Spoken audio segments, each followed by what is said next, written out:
Olá, pessoal, sejam bem-vindos a mais um episódio do Médico de Quê, o seu podcast de carreiras médicas. E dessa vez a gente vai falar sobre saúde mental e comunicação. Eu sou Ana Gandolfi. Eu sou Raquel Teixeira.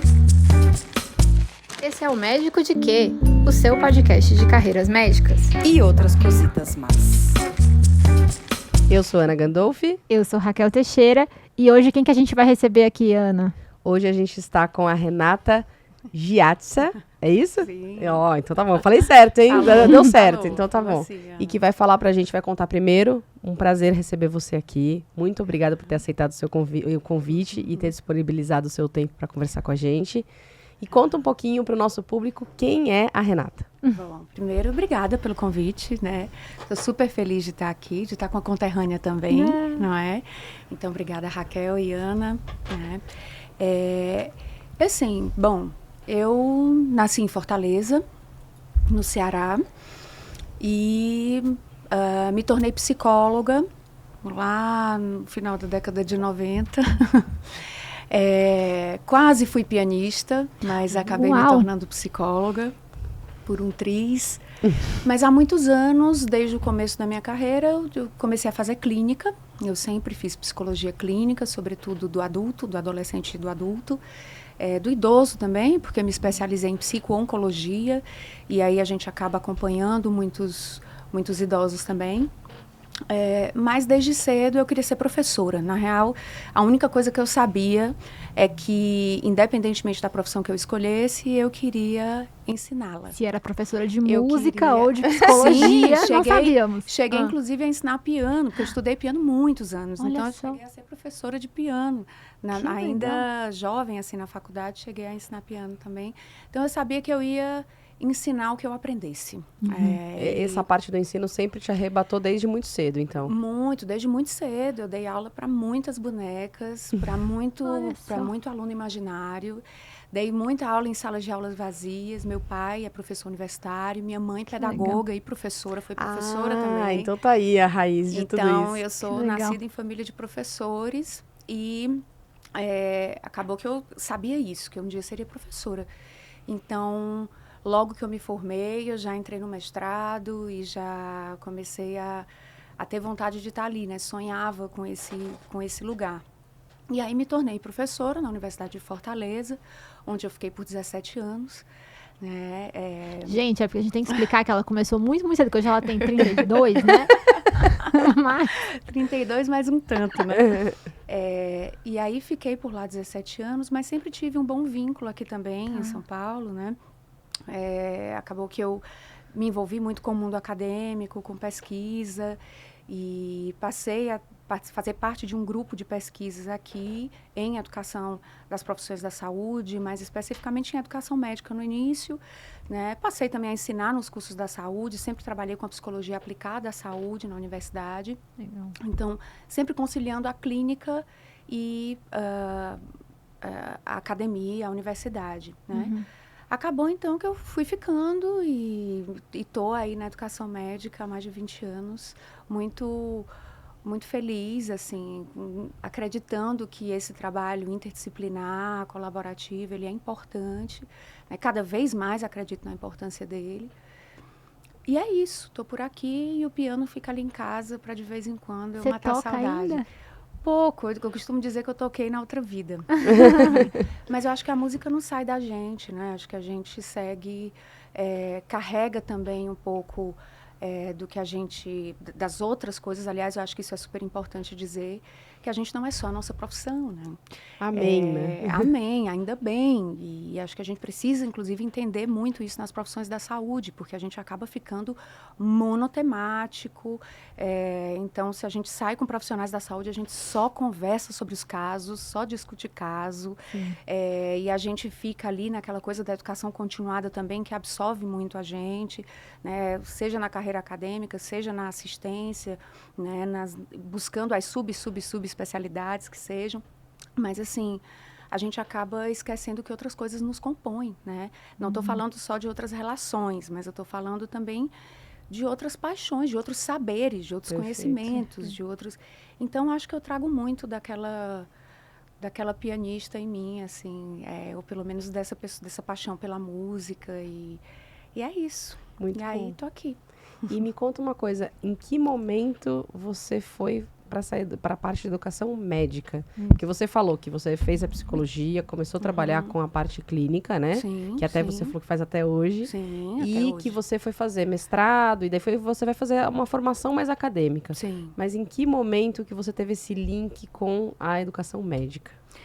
Na verdade, quando eu prestei concurso, quando eu fiz concurso para entrar na universidade, fiz prova para entrar na universidade, eu acabei entrando no Centro de Ciências da Saúde. Tá. E fui trabalhar, eu já tinha uma formação em psico-oncologia. Então, eu já estava muito... Próxima dos médicos, muito né? perto, já estava muito no hospital também, acompanhando o paciente internado, ou domiciliar, ou dentro do hospital, trabalhando com os familiares e com os profissionais, que a gente faz muito trabalho interdisciplinar na oncologia. Sim. E aí, desse modo, foi muito natural. Eu acabei lá dentro da saúde, acho que no começo foi bastante interessante, porque nos meus primeiros anos lá, a gente ajudou a desenhamos juntos uma equipe boa na assessoria pedagógica do Centro de Ciências da Saúde. A gente estava desenhando um currículo integrado para todas as áreas e pensando mais outras dimensões da formação dentro das profissões da saúde. Entendi. E na época eram 14 cursos da saúde, quer dizer, e a gente pensava muito junto com vários profissionais da saúde, fazendo esse desenho e pensando as humanidades, pensando a inserção da psicologia nesse território, né, o diálogo dela com esses saberes. Então, foi muito rico no começo. O curso de medicina veio um pouco depois. Naturalmente, eu acabei indo para ele, participando também da composição do corpo docente, onde eu fiz grandes amigos para a vida inteira, irmãos e irmãs, pessoas que caminham comigo muito de perto até hoje. E aí, lá dentro, naturalmente, eu acabei que no doutorado eu já direcionei para pesquisar um pouco mais especificamente sobre educação médica.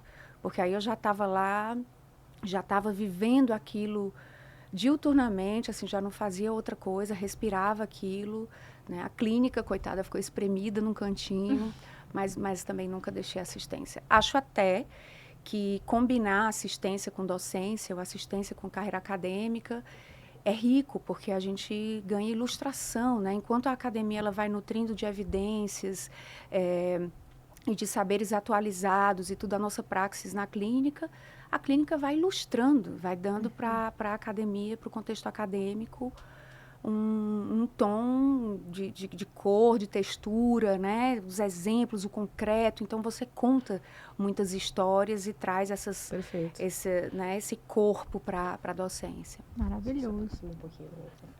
Tô longe? Ô, Rei, conta um pouquinho pra gente, que o pessoal tá curioso. Você falou que você estava lá em Fortaleza, estava na Unifor, na pós-graduação, e agora a gente vai contar que você está em São Paulo. Conta pra gente o que você veio fazer e há quanto tempo você está aqui. Então, eu já fazia pesquisa aqui no Centro de Desenvolvimento de Educação Médica, da Faculdade de Medicina da USP, né, o CEDEM. Já tinha uma relação muito boa com a equipe de lá, e professor Milton, professora Patrícia, pessoas que são, né, que estão aí há muito tempo tentando firmar esse campo da educação médica lá. Bom, e aí fazia já pesquisa com eles, era de um grupo chamado Veras, que pesquisava a vida do estudante e do residente na área da medicina, né, na área da saúde. E aí, no final, acabou que culminou com um pós-doutorado que eu vim fazer aqui, pós-pandemia, já estava um tempo que eu tinha terminado meu doutorado, e aí acabei que vim fazer pesquisa aqui. Então, hoje eu colaboro tanto com o curso de especialização em educação, nas profissões da saúde, como com as pesquisas, né, ajudando, enfim, orientando alguns alunos. Então, tem sido um trabalho muito rico no campo da pesquisa. Acho que isso é maravilhoso. E aí, acho que a gente chega, então, no motivo... Aquela primeira... Eu preciso dizer o disclosure. Como é que eu encontrei a Renata? A gente não se conhecia. A Renata deu uma entrevista para um outro podcast de um professor lá da universidade, na UFC. E eu falei, gente, a gente precisa trazer... Eu falei para Ana, a gente precisa trazer a Renata no podcast, né? Exatamente porque, Renata, é um tema recorrente diferente, tanto para quem escuta, nos escuta, quanto para os alunos que a Ana lida mais perto, os residentes. E um tema recorrente em quem senta nessa cadeira aqui, a questão da saúde mental, da importância da saúde mental no profissional de saúde, né? E você, como uma estudiosa desse tema, acho que é uma coisa que a gente queria muito colocar luz, né, nessa situação, que eu acho que quando a gente fez faculdade, então eu acabei de fazer 15 anos de formada agora, isso nem se falava praticamente, né? Quando eu estive na residência, eu lembro do Aécio falando da primeira pesquisa que a escola teve sobre, nem tinha essa palavra, burnout ainda, mas sobre incidência de depressão nos residentes do primeiro ano, e aí a gente discutia isso no acolhimento, né? Mas isso é um tema que as pessoas precisam, o autoconhecimento e a manutenção da saúde mental influencia muito na nossa prática. Conta um pouquinho aí pra gente dessa sua pesquisa, do que você encontrou. Não, então, assim, eu não fiz exatamente uma pesquisa em saúde mental, né?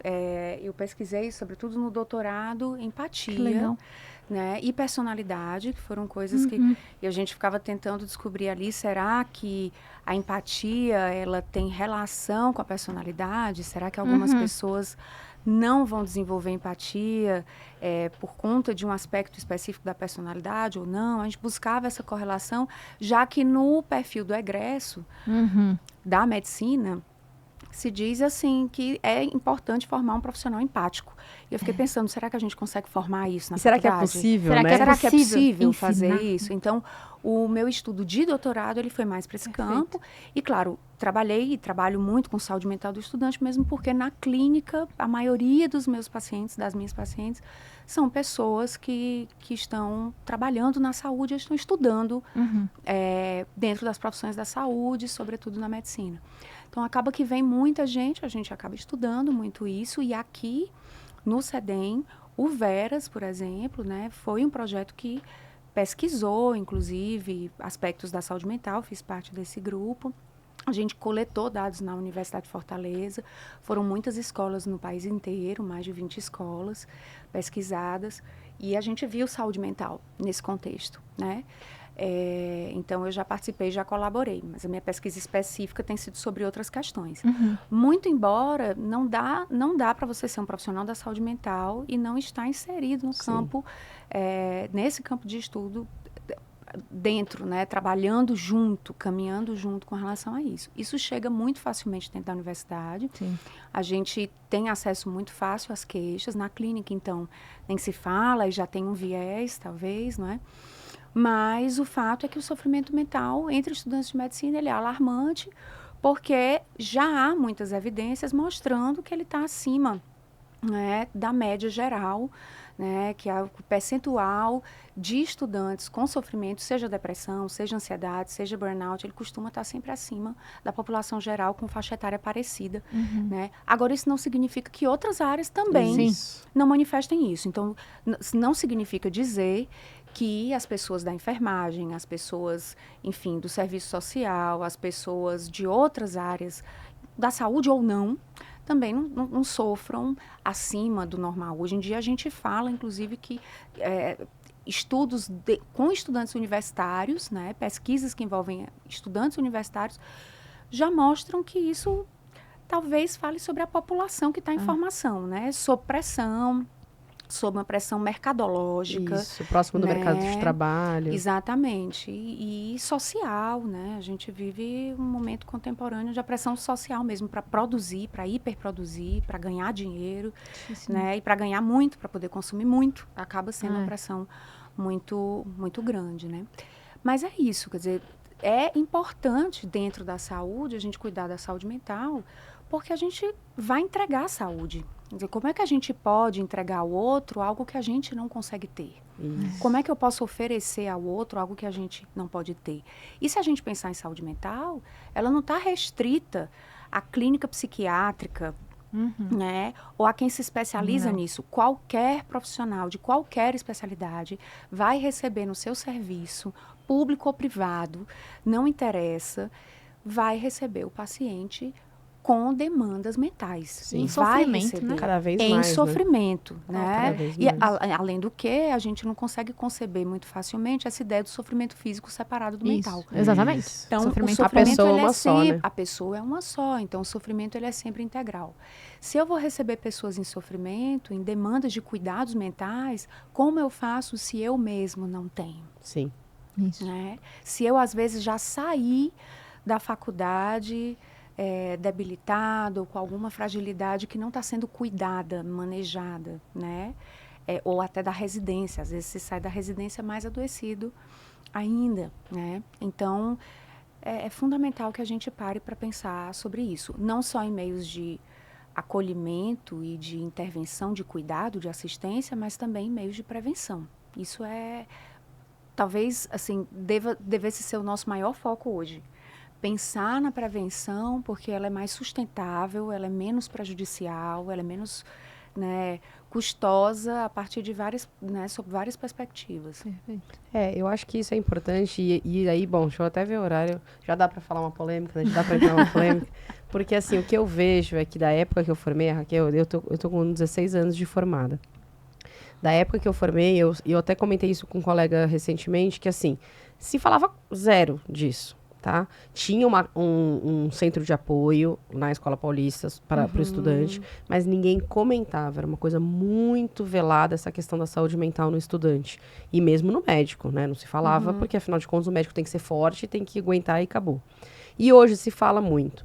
Mas eu acho que a gente passou pro se falar sem, na verdade, necessariamente a gente conseguir fazer uma intervenção efetiva. Sim. Talvez porque eu falei, as pessoas formadas também elas não estão conseguindo ainda essa intervenção. Então, né, a gente que está no outro lado, na preceptoria, a gente está precisando se cuidar para poder cuidar do outro, né? Cuidar do aluno. E o que eu vejo, e essa é a parte polêmica que eu queria que você falasse a sua opinião, é assim, eu vejo eu vou chamar de abuso porque me parece abusivo, tá? Um abuso muito grande de psicoativos. Sim. E digo mais, de psicoativos prescritos. Né? Então, assim, entre os estudantes de medicina e entre os residentes, como eu falei, eu não sei, claro que tem o viés de antigamente se comentava menos, então talvez eles tomassem e não comentassem que tomaram, concordo. Mas é muito grande. E assim, se você entrar numa sala hoje da medicina, de qualquer faculdade... Sim. Vai ser a maioria da turma que vai tomar, e não é só é pelo menos 2 psicoativos. Então, assim, por isso que eu chamo de abuso, porque não me parece razoável. Né? Então, eu queria... Porque, assim, no meu entendimento de alguém que não é profissional da saúde mental, é assim, as intervenções não farmacológicas, elas tinham que estar em primeiro lugar. Sim. E a minha impressão é que, às vezes, a gente está tapando o sol com a peneira, fazendo uma intervenção farmacológica e não dando suporte não farmacológico, que é muito mais trabalhoso, né? Então, como que você vê isso?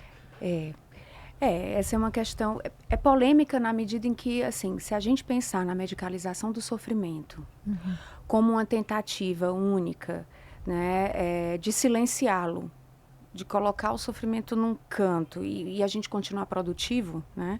Porque para que serve essa medicalização do sofrimento? Olha só, a pessoa em sofrimento, ela não consegue produzir tão bem quanto a pessoa que não está sofrendo. Então, vamos anestesiá-la. Né? Então, a gente leva para um lugar, e obviamente que a medicação ela costuma ter um alcance sintomático, né? E o sintoma está querendo dizer alguma coisa para a gente. E aí, na hora que a gente silencia aquilo, a gente para de ouvir o alerta que está vindo de algum outro lugar, né?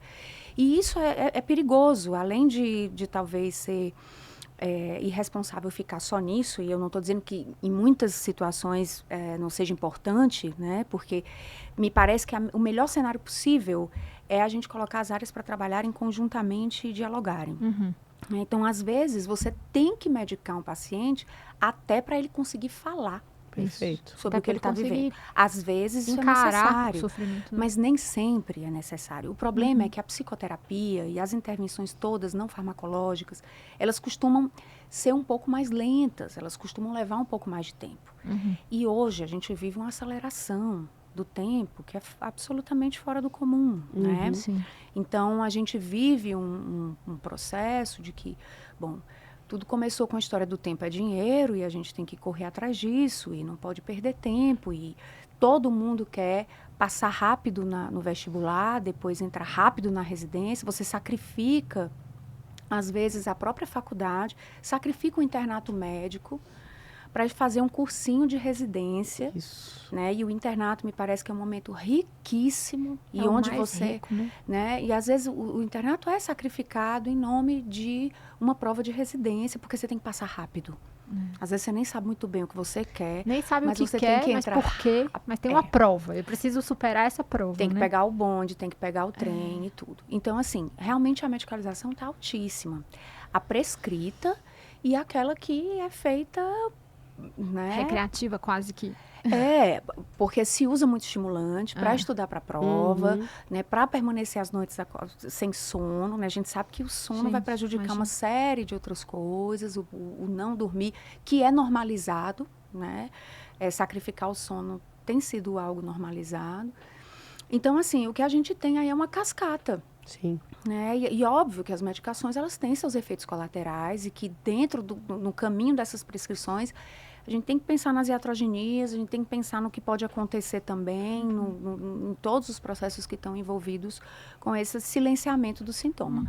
Mas acho que me parece que com isso, assim, com essa pressa toda, a gente mata também a possibilidade de conversar, né? De conversar sobre o que a gente sente, né? E acho que no contexto da medicina, principalmente, há um receio em se falar demais sobre os próprios prejuízos, fragilidades, fracassos e etc. Né? Há uma competitividade muito grande entre os próprios colegas, desde a época do vestibular, que se perpetua muitas vezes ao longo do curso. E aí, quem quer expor que está frágil, né? E hoje a gente vive mecanismos de comparações também muito cruéis. Então, a gente se vê na rede social, se observa fazendo sucesso, as aparências parece que tem mais valor do que o que de fato acontece. Então, você se sente mais fracassado com mais facilidade. E isso te coloca num lugar muito solitário, né? Não poder ir mais devagar nos prejudica sob vários aspectos. Sim. Sobre esse, de que a gente tem que correr para silenciar logo os sintomas, senão não consegue estudar para a prova da semana que vem. Essa coisa de que nos distancia mesmo dos outros, a gente já não pode conviver tanto, conversar, o que a gente chama de jogar a conversa fora, eu acho que tem muito mais a ver com jogar a vida para dentro, trocar histórias, ter o que contar e ouvir as histórias dos outros. Então, a gente perde espaço para a partilha dessas narrativas e para encontrar com as fragilidades do outro, as nossas fragilidades encontrarem com as fragilidades do outro, que me parece que é assim que a gente se fortalece também. Né? E encontrar as fragilidades na vida real, né? Porque também a rede social é um grande espelho e você tá o tempo todo se vendo e vendo o outro também mais no filtro de um espelho, né? Exatamente. E é isso, as pessoas não conseguem se enxergar frágeis, né? Se enxergar, enfim, com necessidades outras. Eu acho que isso também é um sintoma, mas aí ultrapassa a faculdade de medicina e é um sintoma Mas isso, da situação atual, né? Não, e isso é muito interessante que você falou isso, eu lembrei, porque assim, eu já ouvi muito, logo depois que a gente começou a fazer o podcast, né? Muitas pessoas vieram perguntar, que legal, seu podcast, não sei o quê. Mas qual o seu objetivo com o podcast? Você não perguntaram isso? Pra mim, perguntaram várias vezes. Mas vocês estão ganhando o quê com isso? Exato. Mas qual o seu objetivo com o podcast? Como assim? Eu falei, eu vou explicar de novo. É um podcast, carreiras médicas.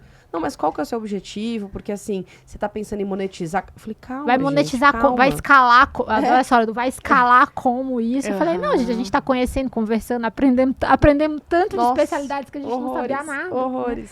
E é isso, você tem que ganhar e ganhar sempre, e ganhar o tempo inteiro é muito difícil. Né? Mas é porque tudo virou muito utilitário. Isso, não é exatamente. isso?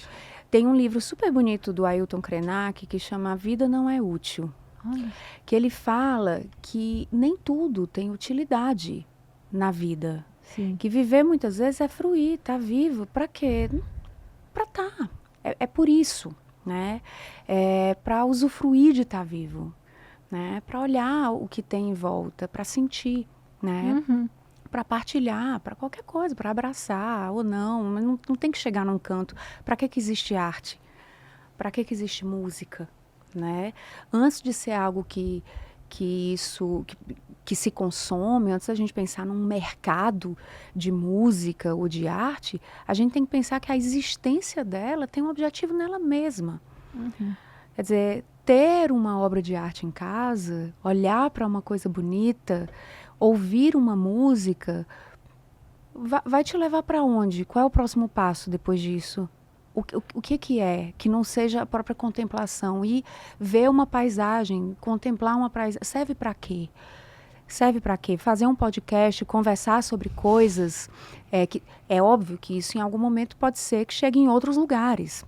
É provável que aproxime profissionais da comunidade, ou melhore a vida de alguém, ou gere colaborações, as pessoas comecem a contribuir monetariamente, aí entra o dinheiro na história, mas nem tudo a gente faz com um objetivo lá na frente, né? Perfeito. E me parece que hoje tudo tem que ter utilidade. É por isso, você para conversar com um amigo e tomar um café, você está fazendo isso para quê?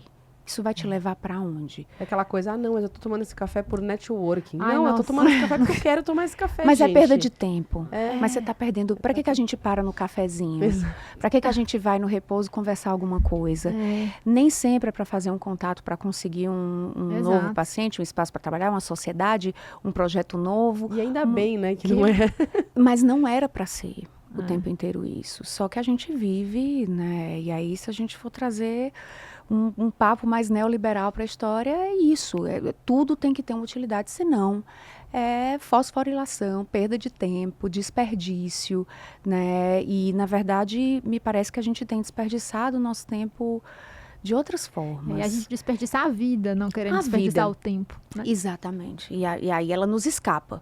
Porque tem algo que é interessante. A gente está aqui conversando num momento em que é muito comum que as pessoas reflitam, né? Façam reflexões sobre o que querem fazer no começo do ano, como é que vão começar quais são as metas, aonde é que eu quero chegar, para onde é que eu vou, o que foi que eu fiz, o que foi que eu não fiz e não realizei. E aí a maioria das pessoas, quando começa a avaliar isso, pensa assim, nossa, o que eu estou fazendo mesmo na minha vida? No fim do ano, por exemplo, é muito comum que as pessoas lotem os consultórios psiquiátricos, psicológicos todos, porque elas estão se questionando, a minha vida escapou, eu não sei para onde ela foi.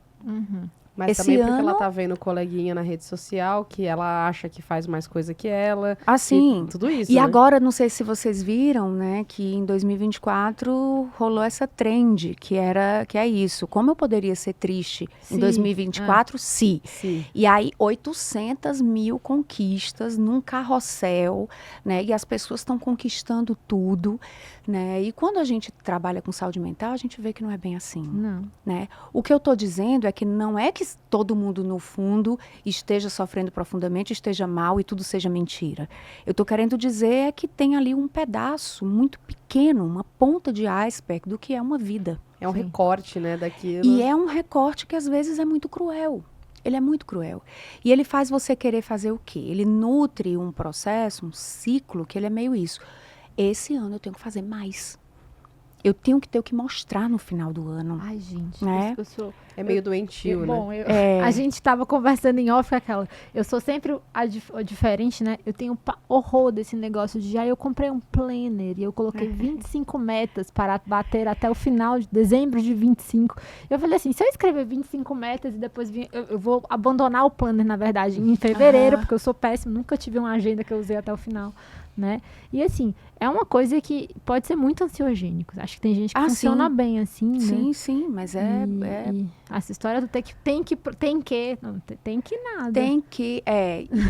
Eu, por exemplo, eu tô focada em produzir uma lista de desistências do próximo ano, né? Ai, amei, gente. Quais são as minhas desistências de 2025? Então, não vai ser em 2025 que eu vou ter uma barriga tanquinho.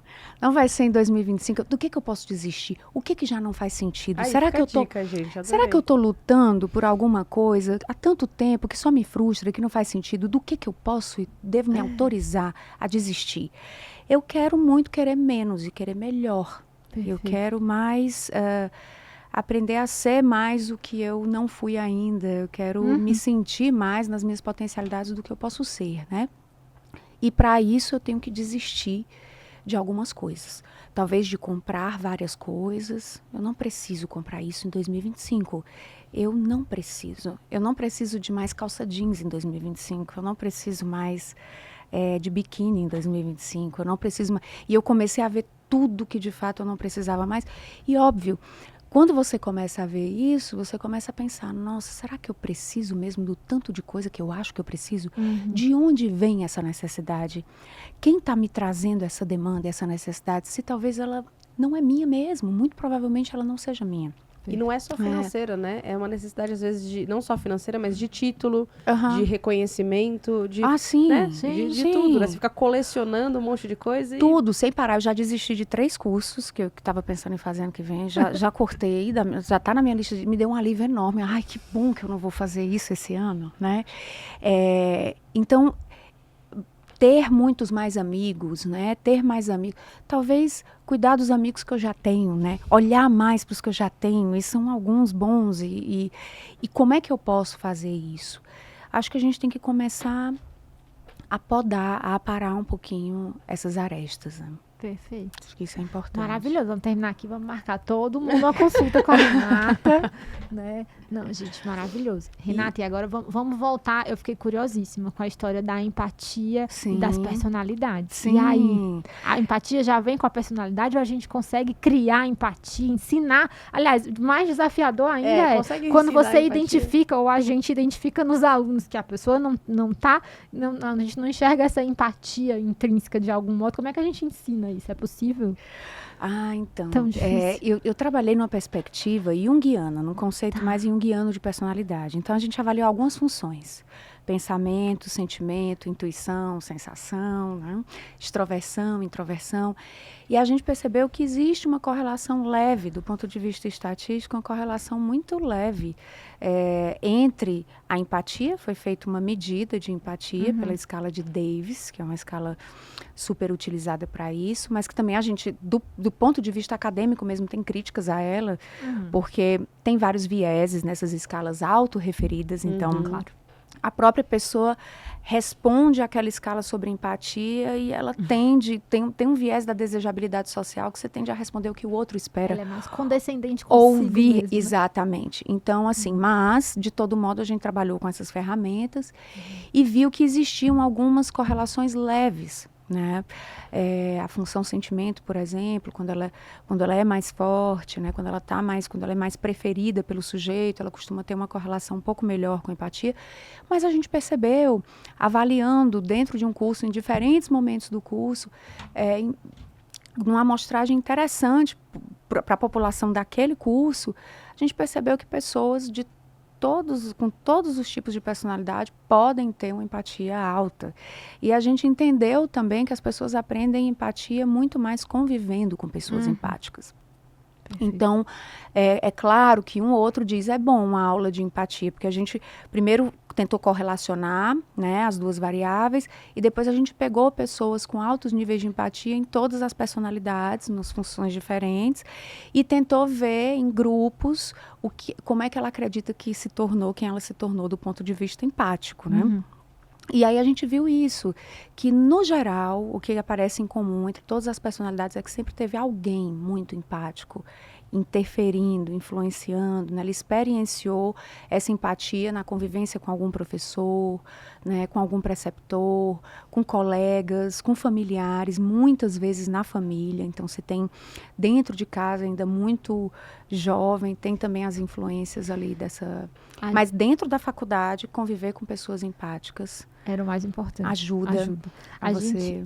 A gente recebeu alguns episódios atrás aqui a professora Rosa Malena Delboni, que é professora uma querida. Já vi, queria só dizer que eu já assisti o episódio que saiu agora, assisti, já inclusive mandei mensagem para ela e agora eu digo para vocês, o episódio está lindo. Belíssimo, Sugiro que os espectadores e espectadoras assistam, né? Muito Que bom. vocês escutem o podcast, que tá bem bonito. E aí acho que é uma mensagem bonita que eu entendo demais, que eu acho belíssima. A gente vai deixar, quando você comentou a primeira vez o arroba lá na edição, o arroba do CEDEM, né? Que na ideia de formar formadores, então de formar professores, a gente conseguir que a gente tenha outros aspectos da vida acadêmica que não só os aspectos duros da formação técnica, né, estejam presentes, porque eles são os grandes espelhos durante a faculdade. Se a gente não, se a Sim. pessoa não tiver em casa esse Sim. grande exemplo, né, Sim.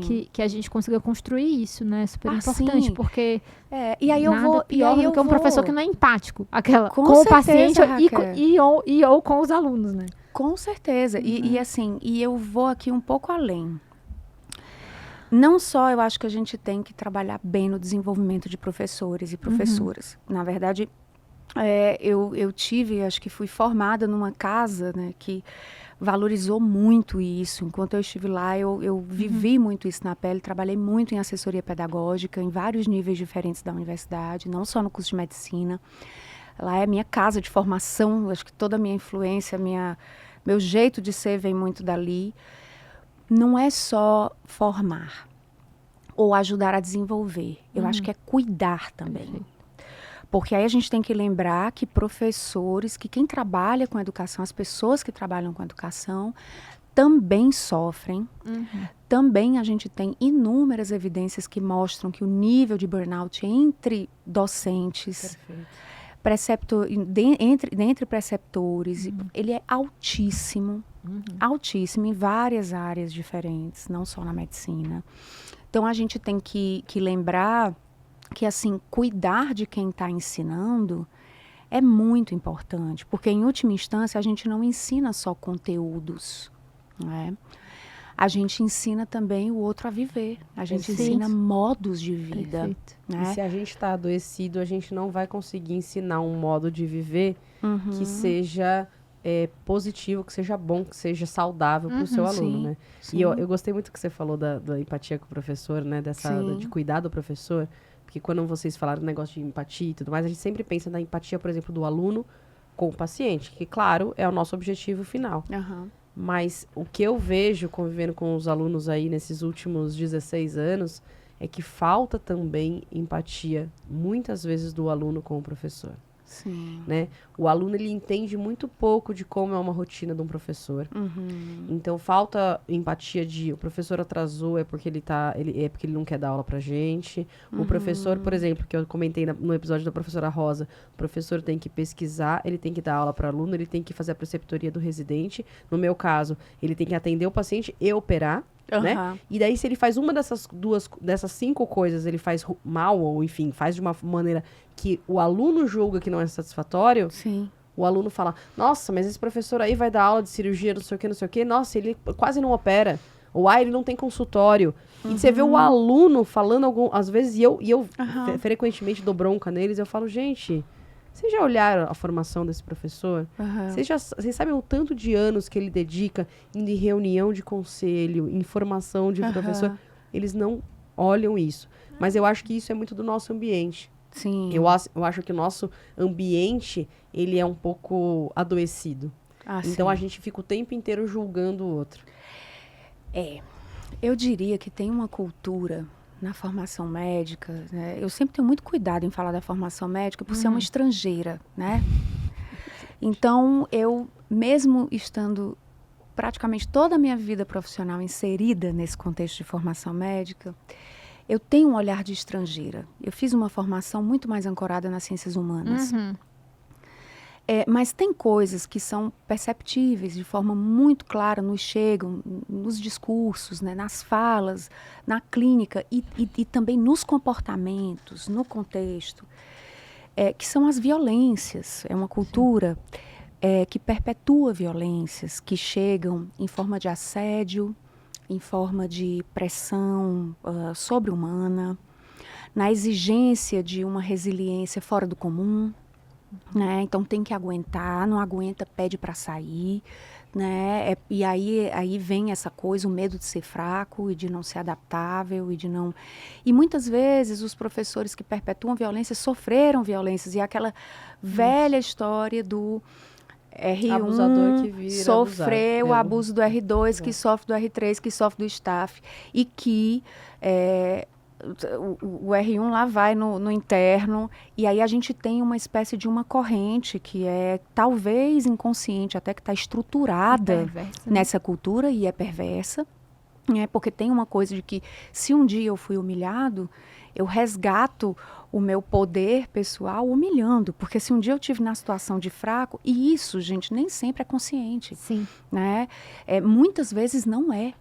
E é por isso que a gente precisa conversar mais. É por isso que tem duas coisas do que você falou, Ana, que me parece que precisam de uma pontuação. Uma é a quantidade de empregos, de serviços que um profissional da saúde costuma assumir para dar conta dos seus compromissos, né? Financeiros que sejam das suas... Mas, primeiro, a quantidade, né? Então, às vezes, são 2, 3, 4 empregos, né? E isso, eu acho que a gente tem que se questionar onde isso leva, né? E se a gente consegue estar em algum deles. Você falou até isso. Nossa, não dá para fazer tudo bem quando se faz muita coisa, né? E é verdade mesmo. Às vezes, até quando a gente faz só algumas, já não faz tudo brilhantemente, né? A imperfeição, ela faz parte do processo. E a gente fica buscando, óbvio, sempre trabalha para evitar o erro com o paciente, pela segurança. A gente trabalha pensando em segurança. Estou até lembrando do podcast da Rosa, que fala na segurança do paciente. A gente tem que trabalhar pensando nisso. Mas quando a gente tem um profissional sobrecarregado e adoecido, é muito difícil falar em segurança. Não tem protocolo Que dê que conta. dê conta de um profissional que está em sofrimento trabalhando. Não tem protocolo que dê conta. Né? Então, assim, uma coisa que eu acho que é importante, primeiro, é rever isso. O que é que eu estou fazendo aqui? Por que eu estou aqui? Será que é por causa dessa renda fixa? Será que é por causa de... O que me trouxe para cá? Sim. Que sentido faz eu estar aqui? Porque são horas da minha vida que eu estou jogando aqui. Esse é um primeiro ponto. E um outro ponto é um ponto que eu acho que é relacional e que a gente pode pensar isso amplamente para além dos contextos de formação na medicina. A dificuldade do diálogo. Então, você vai fazer uma crítica a alguém, que seja um aluno criticando um professor criticando um aluno, a gente já não sabe fazer uma crítica num tom respeitoso de diálogo, onde a gente convide para conversa. Ou construtivo, né? Ou que seja construtiva, ou que seja... Assim, mas que venha não para derrubar ou ferir o outro, que ela venha para ajudar o outro a estar inteiro com a gente. Então, esse processo, né, ele exige uma certa humanidade, uma humildade, que parece que a gente está perdendo, que vem num tom, assim, às vezes de arrogância. Sim. Eu não gosto de ficar dizendo que as coisas estão piores e piores, eu não gosto disso, né? Não queria aqui fazer esse discurso que a gente está entrando na casa do sem jeito, né? Mas o que eu acho é que a gente está com mais dificuldade de dialogar. Os conflitos, eles estão mais proeminentes, a gente está escutando menos, a gente está conversando e sendo menos escutado. E essa dificuldade de troca, dentro e fora da academia, ela tá potencializando esses círculos de violência. Perfeito. Né, que estão aí, que é para eles que a gente está olhando. O professor é violento com o aluno, mas o aluno também é com o professor. Tá, então a gente tem violência e os colegas estão sendo violentos entre si.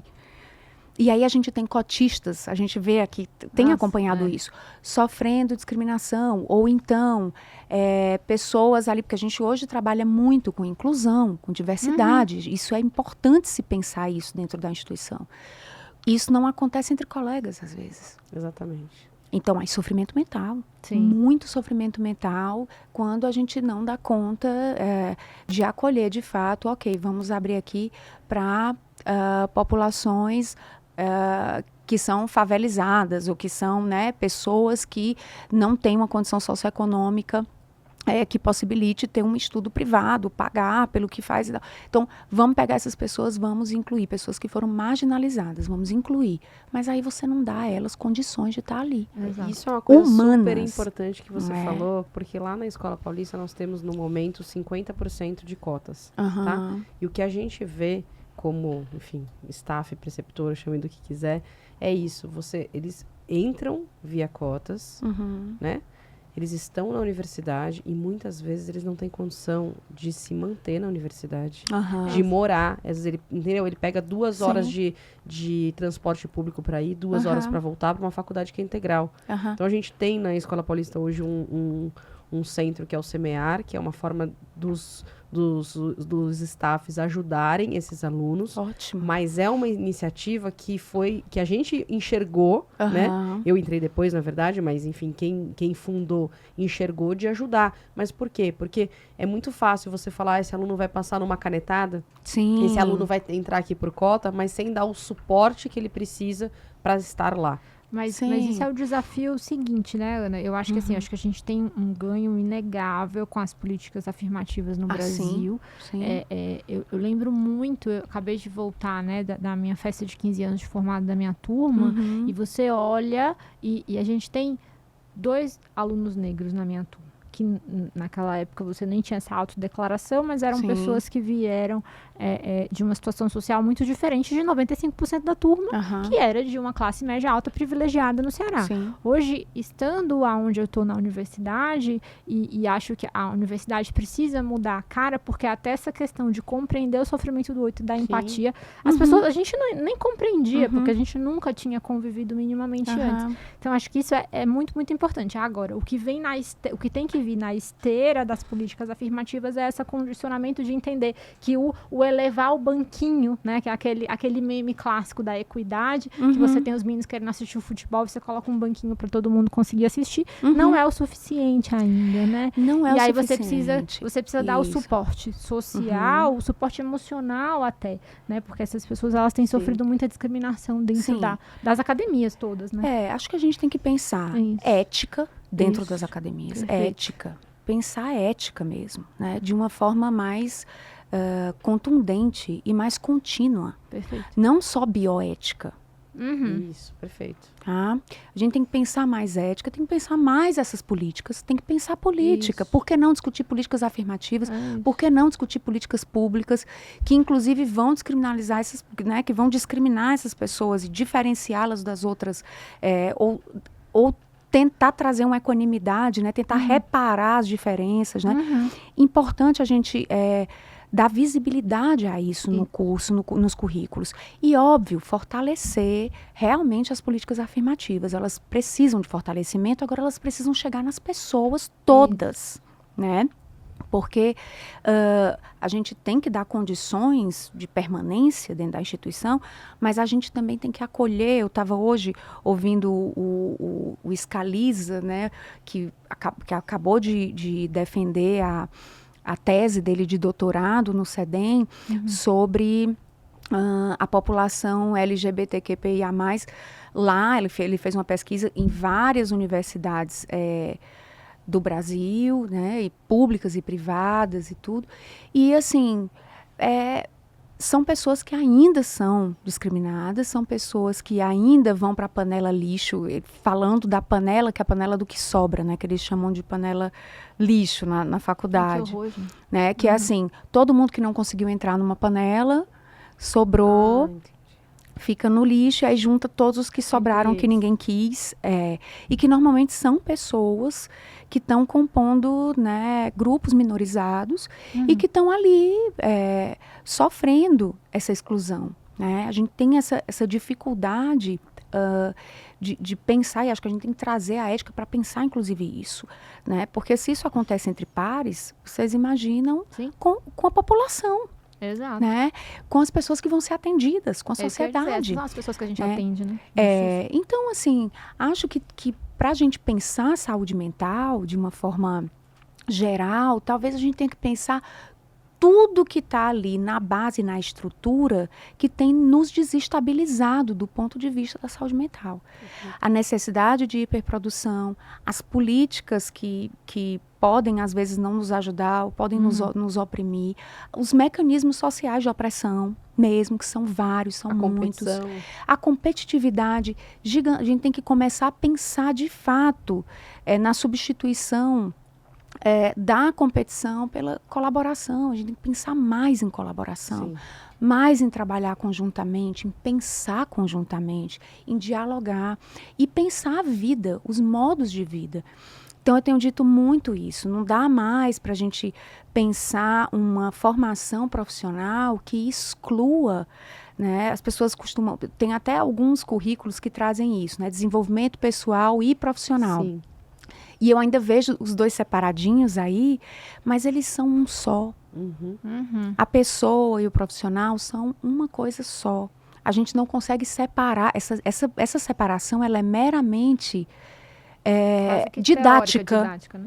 Ela é meramente didática, porque no fundo, a pessoa É uma é só, né? integral, né? A pessoa, ela é o próprio trabalho, e ela é além do trabalho, e o trabalho é um pouco ela, e a gente se mistura, né, com essas identidades. O trabalho e o amor, né, já diria Freud, são meios de dignificar o homem, o sujeito, né? Nós nos tornamos muito, nos afirmamos quem somos através disso, da vivência do amor e do trabalho.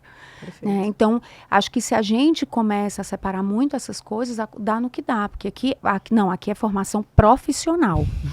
Então, a gente vai aqui ser profissional.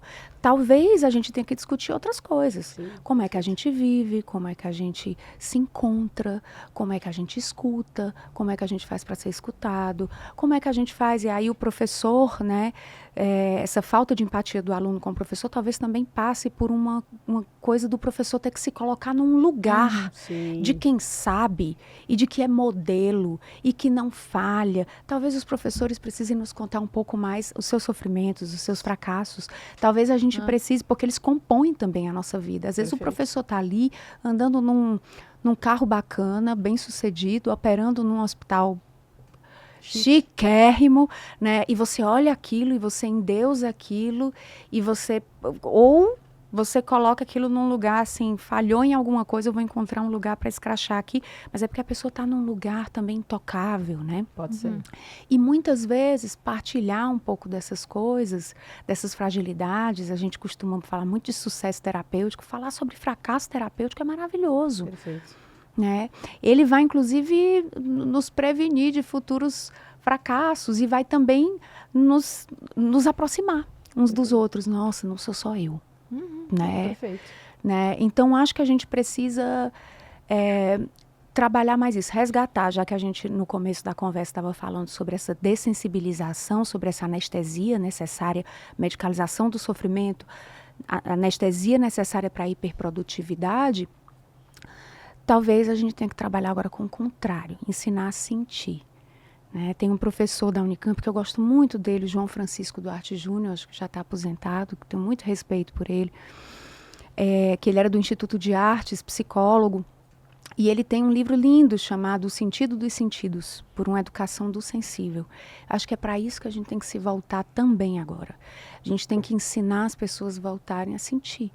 Perfeito. Sentir, né? Comer, sentindo o gosto da comida, né? O paladar, o olhar, ver. Conversar olhando. Ver, ouvir, escutar, tocar, né? Tocar a si mesmo, tocar o outro. É como se a gente tivesse que resgatar uma sensibilidade que está ali em algum lugar, perdida nesse tempo acelerado, nessa necessidade da gente ter cada vez mais o que a gente não precisa ter. Perfeito. Muitas Deixa vezes. eu te perguntar uma coisa. Só, a gente está quase esgotado no Ah, tempo, mas eu vou não, a gente perguntar tem que mesmo chamar ela assim, mais 3 vezes. Exatamente. Porque até pelo... Eu já ia perguntar, daí a hora que você fechou com essa... Falando da questão das artes, eu vejo da seguinte forma. Eu acho que talvez a aproximação nossa do ponto de vista de educação médica para as humanidades seja uma forma da gente humanizar o médico. Porque a gente fala muito disso, né? Atendimento humanizado e tudo mais, mas a gente quer dar uma aula expositiva sobre atendimento humanizado, né? Então, assim, como você acha que a gente, até ia aproveitando o seu background aí, como você acha que a gente poderia fazer de uma forma leve a introdução da literatura, da música, das artes na formação médica, sem ser um check? Entendeu? Porque assim, senão vai falar assim, agora eu tenho que ler Dostoiévski, que saco, é mais uma missão. Sim, entendeu? sim. Não Mais uma tarefa, sabe? Mais uma tarefa. Porque eu acho que talvez essa aproximação das humanidades seria muito positiva, mas como a gente poderia fazer isso sem ser mais um fardo para o estudante, ou até para o residente, ou até para o médico recém-formado que está aí nesse processo de formação como médico, que a gente está sempre em formação, né? Ah, sim, sim.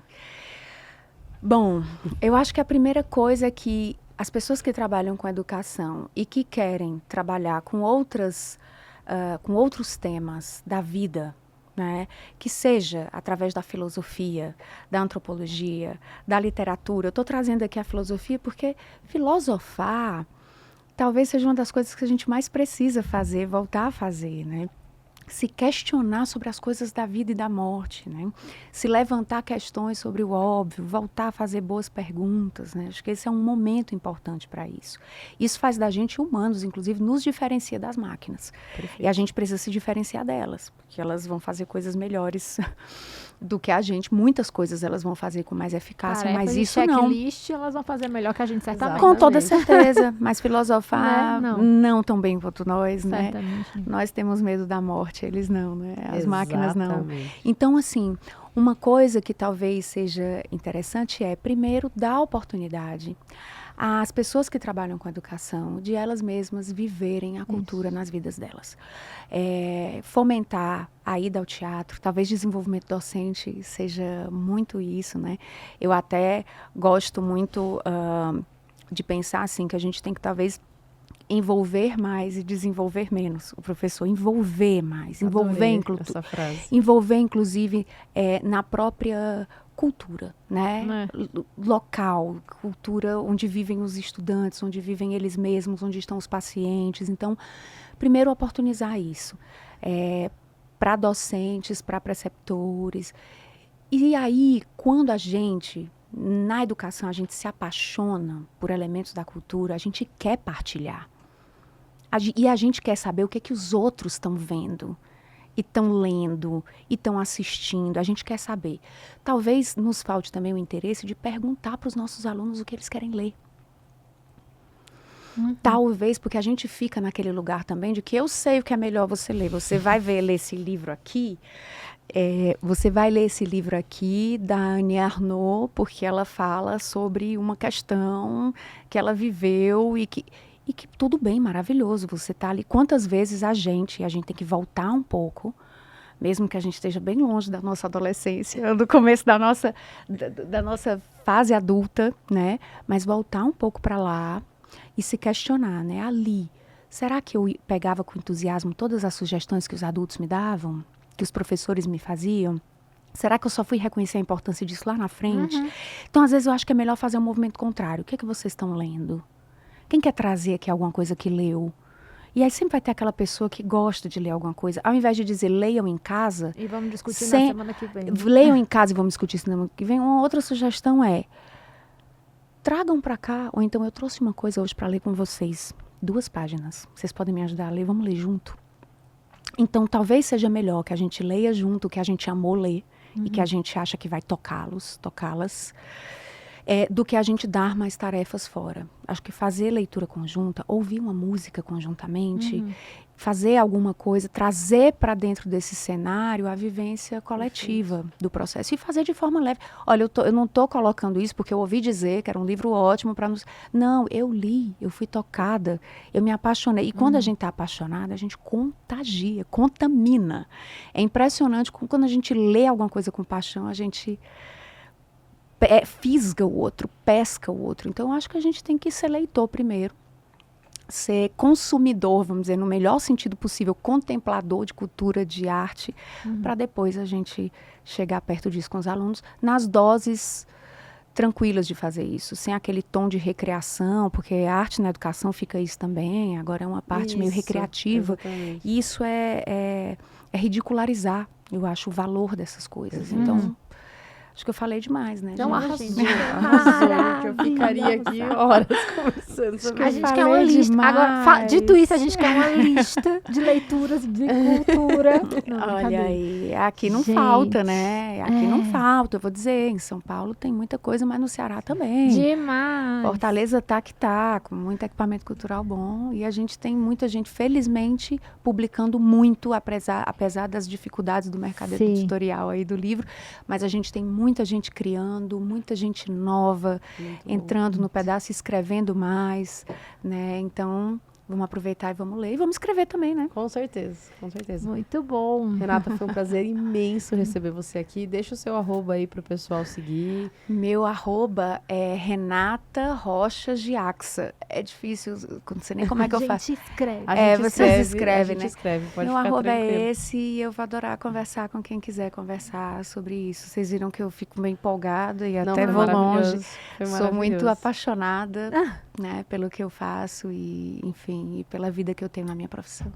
E que sorte dos alunos e dos pacientes. né, gente? Exatamente. Raquel, onde as pessoas te acham? Todo mundo me acha no @endocrinofeelings e você, Ana? Eu tô no doutora Ana Gandolfi. O Médico de Quê tá no @médico de Quê. Se vocês gostarem, indiquem para os amigos. Se vocês não gostarem, indiquem para os inimigos. E até a próxima. Tchau, tchau.